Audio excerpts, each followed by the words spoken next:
Hi guys, and welcome back to the Cassie Projects. So this week we're going to be doing something completely different, something I've never tried before. We are going to be customising one of Moriah Elizabeth's mystery box plushes with a little bit of a twist. I'm actually taking part of a mini series that has been here on YouTube, and 6 other YouTube artists are taking part in this limited series. If you haven't seen the last 5 episodes, I will pop the playlist in the description, but it has been so exciting to see the transformation of all these Moriah plushes. So I was challenged by the previous artist, and I will be setting a challenge for the next. Let's jump straight into it and have a look what we have got in these boxes.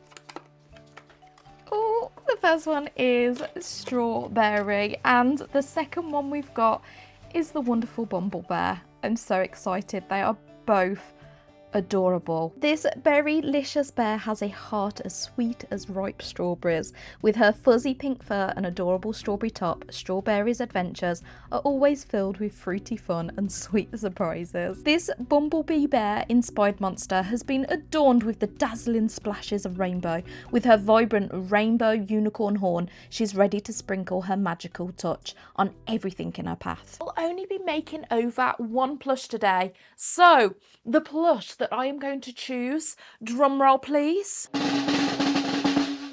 Strawberry. I just think she's going to be easier to work with. Her embroidery doesn't stick out quite as much as Bumble Bear's, and I think that I have an idea. I absolutely love using my Create This book to help me design these makeovers. It helps with inspiration, but also I get to complete another page in my chunky Create This book. This prompt says create directions. Add your own directions for this page. Write your prompt in the box below. But I'm going to save that for the previous creator because they have set the challenge for me. Before we find out what they have challenged me to do, let's draw in the before picture. So we are going to draw Strawberry as her normal self, how Moriah intended her to be before I potentially ruin her. She is this lovely pink colour with this green leafy top. She's got big, beautiful eyes with the little eyelashes, and she has a pattern of dashes all across her body, which is where the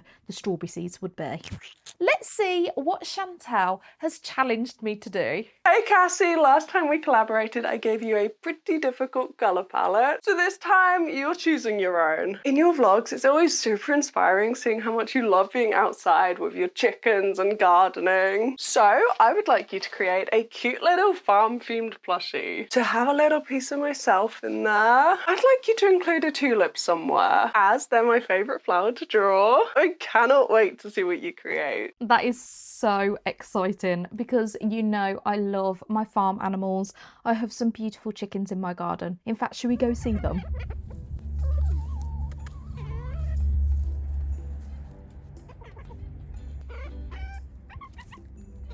My brain is slow. Not my nails. I think I definitely need to make a chicken plush, don't I? In fact, while we're here, let's get some quail eggs because I think I want to incubate some and make some more chick babies. Hey, lovelies. Here. There we go. Lots of eggs. Oh, they dropped them.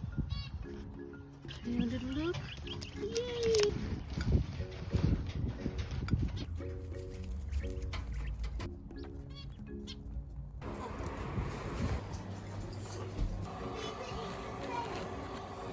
Yeah, we have little baby chicks. Yeah, so stick around and I will put any updates on my community page.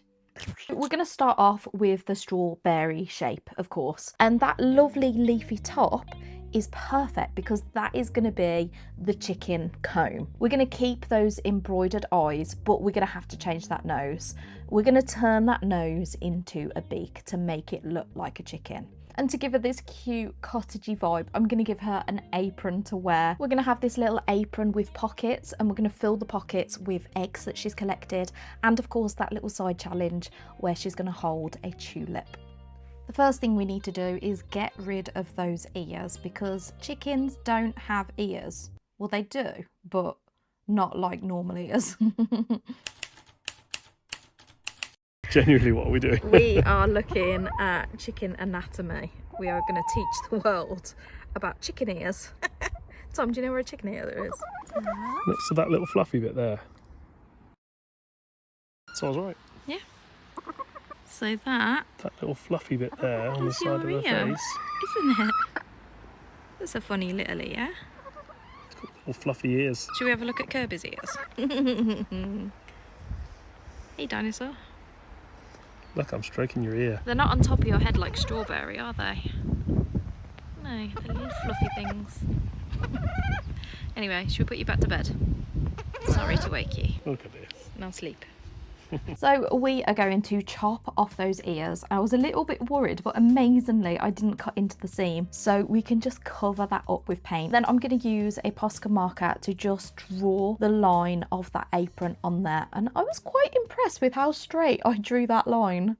Now we've got the design of the plush, let's design the colour. So what I want to do is almost like inverted painting. I'm going to leave the strawberry colour as the apron, but I'm going to paint on the white of the chicken on the face and the arms. This is going to take a lot of paint. So I have grabbed some fabric paint, and I've used this before when painting on squishes. I've never actually used it on a plush before. In fact, I've never done a plush makeover. This is the first. So let's hope it goes well. Now, as you can see, I'm carefully adding the white to the face of the plush. And that absorbed that paint. The amazing Mr. Absorbency! It was insane, and I was like, oh my goodness, this is going to take so many layers. So now we're on coat 2, and it actually sat on top of that paint a little bit better. Then coat 3, 4, 5. I'm pretty sure I did 5 layers in total, and then I had to repeat the same process on the arms as well. It took a lot of work and a lot of patience, but I think it's definitely worth it. Now I'm going to use an old tablecloth to create some pockets for my little apron. I'm actually going to use the hem of the tablecloth because I like that it's got this slightly corrugated pattern, I suppose. And of course, with the hem, it's not going to fray. I then noticed the ears just sat on the side that had been cut off, and I was like, they would be perfect as pockets. So I'm thinking I might use a combination of both of the different style pockets. I'm going to create some pink fabric paint to kind of match the colour of strawberry. And then I'm going to get to work with those little elements that are going to sit in the pockets. We're going to create a little tulip, which is going to sit in one pocket.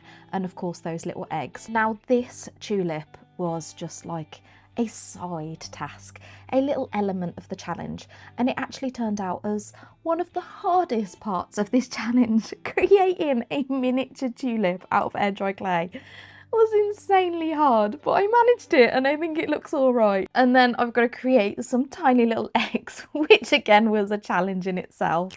Time to get the glue gun out. I love this glue gun, it's very nice. And I'm going to stick all these different pockets onto the apron.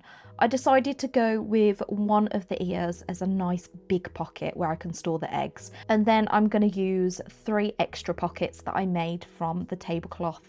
And I've kind of bent them in to create a bit of a pocket shape. So they've got a little base and some little sides there as well. And then I'm going to add a lovely orangey colour to the feet. Thankfully, this wasn't quite as intense as that white paint because the warmth of the pink showing through is not a problem at all. There were so many elements to this makeover. Sculpting, painting, letting everything dry. And to be honest, I was a little bit worried at this point. When you're doing a collaboration video, you can't help but compare what you're making to everyone else. But I'm hoping when I bring all these different elements together, it's gonna look good. I hope. Is it gonna look good? So let's paint all these little additions.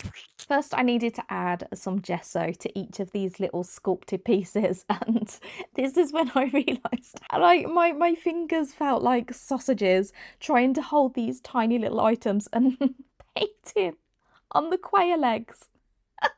Because the painting of the gesso was so hard, I decided that I would use my Artex acrylic paint markers to add the detail, which helped a little bit because we've got that real fine point on there, and I just used my finger to blend everything out.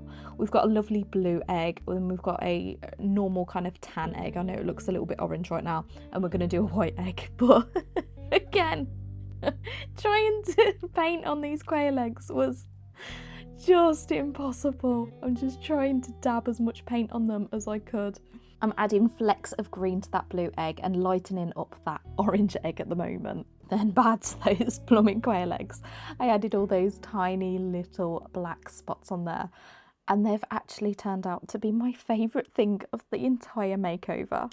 That's right, we're moving back to the plushie. Yes, another element to this makeover. We need to paint those green leaves into a bright red comb, and this was quite difficult, trying to get into all those creases, and I was so worried that I was going to ruin the white paint. So I then grabbed some masking tape and covered up her face. She looks like she's about to do some karate, but yeah. Can you tell I was completely losing the plot at this point? There was just so many things that I had to do. I neatened up the red paint using my Artex marker, and then I'm going in with some super thick, slick paint to add the beak on there, and I'm piling it up to make this almost rubbery looking beak. After a day or so, when everything was completely dry, I could finally add those last elements to this huge project. I grabbed some foam clay and I shoved it into the pockets because I wanted to build up a little bit of an area so the eggs would almost be sticking out of that pocket, and it just allowed me to place them exactly where I wanted them to go. And this was the moment where I was like, oh my gosh, this is the coolest thing ever, adding those little quail eggs in there.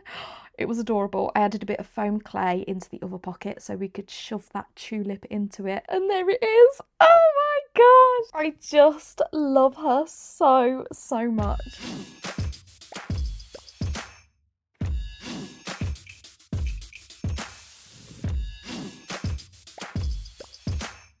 Please do let me know in the comments what I should name my little chicken. So that is my challenge completed, and now I get to challenge the next participant, the next human. The next person to finalise this wonderful limited series is David from Sin City Yeti. He's absolutely amazing, and me and David have a lot in common. We're both very nerdy, and I think he's gonna love my challenge. So make sure you check out David's video at Sin City Yeti next Sunday. I will leave his channel in the description. Make sure you go subscribe. I really hope that you enjoyed this video, and I hope that you enjoyed my little chicken that I created. If you would like to see me give Bumble Bear a makeover, let me know in the comments below. Could we improve you? Probably not. Do carry on watching some more videos over here. I'll pop in a binge-worthy playlist for you to enjoy. Thank you so much for watching, and I'll see you soon. Bye.